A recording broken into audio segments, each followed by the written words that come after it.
bakit pa natin itutuloy yung impeachment kung sa COA report pa lang, pinapakita na walang ginilabag si VP Sara. Tama. Pero, asawa ni pera. Dahil totoo yung sinasabi ni ng spokesperson ng Office of the Vice President na napakaswerte ng Pilipinas kapag alam niyo yun, yung mag-focus ang administrasyon sa mga problema dito sa bansang Pilipinas. Hindi sa mga Duterte.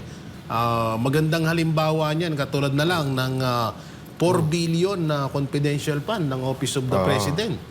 So kung yung 4 billion na yun, ginagastos yun sa mga resource or kasi yung confidential fund ginagamit yun sa mga para malaman mo kung saan mga kuta ng mga kriminal, mga drug lord, mga makakaliwa, yung mga taong nagbabalak na sirain ang gobyerno, yung pagsalakay or mga pinaplano ng mga terorista. So doon ginagamit yung confidential fund na yan So kung yan ay... Kasi sa panahon ngayon, yung confidential fund ng Office of the President, malamang sa Duterte pa rin. Sa Duterte ang bagsak niyan. Diyan ginagamit yan. Kasi wala naman silang ibang ginagawa. Bakit? May nahuli bang drug lord? Wala naman. May nahuli bang mga terorista? Wala naman. Yung iba, nasa gobyerno pa nga. So talagang doon mo mapapansin na yung confidential fund ng Office of the President, saan ba nagagastos? Saan ba napupunta? So ibig sabihin, napupunta yan sa mga Duterte. Kasi Duterte, kaya nga ang administrasyong Marcos, ang project niyan is Duterte. Yun ang project nila. Kaya pwede tayo mag-isip ng pangalan ng project ng administrasyon. Meron dyan, Building Duterte. Building Duterte. Kasi Duterte talaga project. Meron dyan, Skyway Duterte. Wala, Duterte. Kasi una-una, wala naman silang project na nagagawa sa Pilipinas. Paulit-ulit na lang. Sa ibang mainstream media, Duterte lang ng Duterte. Grabe, na mapapanood mo. Diba? Paulit-ulit lang. Wala kang So, saan nagagamit ang confidential fund ng Office of the President? Pakimkim. Grabe ka naman. Yan yung tawag dito na dapat din kasi okay, wala naman sana talagang problema diyan sa confidential fund ni Vice President Sara Duterte kung lahat ng confidential fund ay sinisilip din. Kagaya nga niyan, yung napakalaking confidential fund ng Pangulo.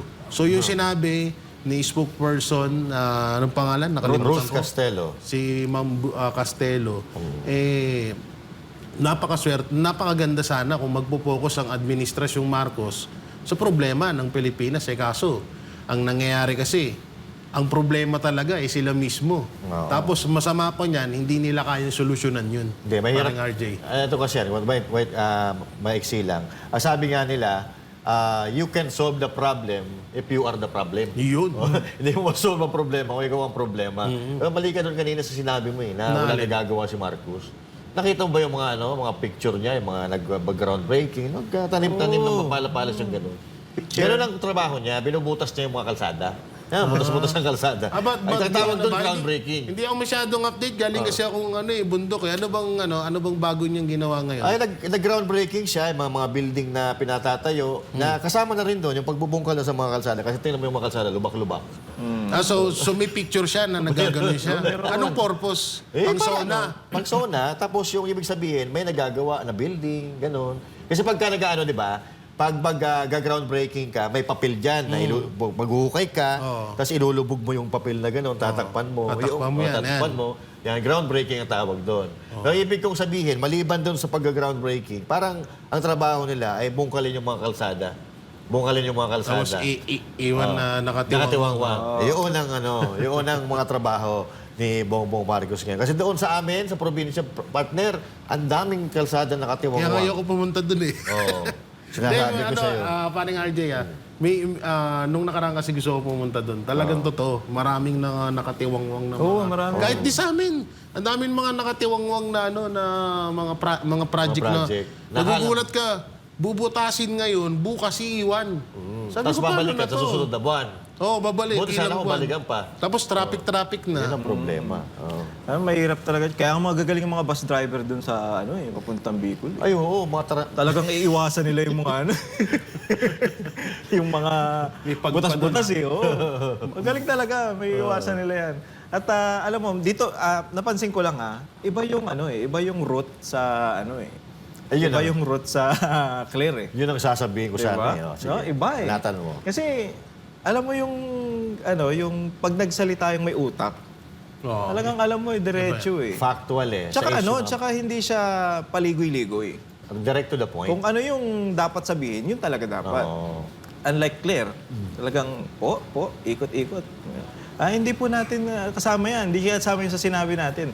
At nakakatuwa kasi biruin mo, itong sinasabi ni Ma'am Ruth, Attorney Ruth, talagang hindi talaga magtutuloy yung impeachment Unang-una na dyan, kaya nga tinatanong sila ng Supreme Court di ba? Pinagpapaliwanag sila Yung pang-una, pangalawa, pangatlo, bakit tumalon kaagad sila sa pang-apat? So isa na yan na medyo defective, kaya nga sinasabi technically defective At yung isa pang dahilan dyan na kaya hindi magtutuloy ang impeachment, yung, alam mo yun, yung COA report. Oo. Di ba? Three consecutive years. Siya lang. Tapos sinasabi pa nga ng COA, siya ang pinakamataas na rating pagdating dyan sa COA. Kasi nga, wala siyang nilalabag. Oo. Ang Office of the President ba may ganyan? Ay, wala. Wala nga tayong makuha na kahit anong mga award na nakukuha niya. Diba? Wala tayong marinig Yun yung mga bagay na dito pa lang sabihin na natin, COA report, wala na. Ano pang i-impeach nyo? Ano pang, bakit pa natin itutuloy yung impeachment kung sa COA report pa lang, pinapakita na walang ginilabag si BP Sara. Tama. At kasi kung hindi naman lalabas ang ganitong balita kung wala talagang pag-asa na mahinto yung impeachment kay BP Sara Duterte. Kaya lumalabas yung mga ganitong balita. Kasi may posibilidad na talagang mawala nga itong impeachment ni BP Sara Duterte. Ma-cancel siya. Kasi tulad na lang halimbawa, nung kay sinabi, ewan ko napanood yung sinabi ni Senator Marcoleta, na may kakilala daw siyang congressman. Dati siyang congressman May mga kakilala pa, mga kaibigan pa siya doon Ang sabi daw niya doon sa congressman, pauupuin kita doon. Tatanungin kita kung bakit ka pumirma doon sa impeachment ni BP Sara Duterte. Tapos sabi daw nung sa congressman na yun, ay hindi, huwag ako, iba na lang. Huwag ako tatanungin mo. Mayayari tayo dyan. Iiwas na sila. Oo, iiwas sila. So ngayon, ibig sabihin, talagang, ngayon na nandyan na si Senator Marcoleta sa Senado, mahihirapan silang ilusot ang impeachment na yan. Kasi katakot-takot na katanungan ang matatanggap nila dyan kay Atty. Marcoleta. Hindi na kay Atty. Marcoleta. Marami silang kakampi dyan.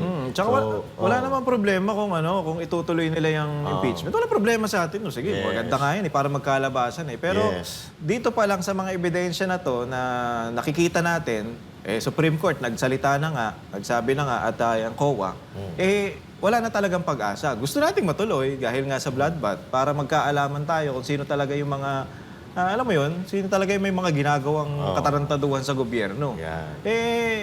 Doon, ang nangyayari parang parang yung legalidad na ang nagsasabi na wala talaga. Oo.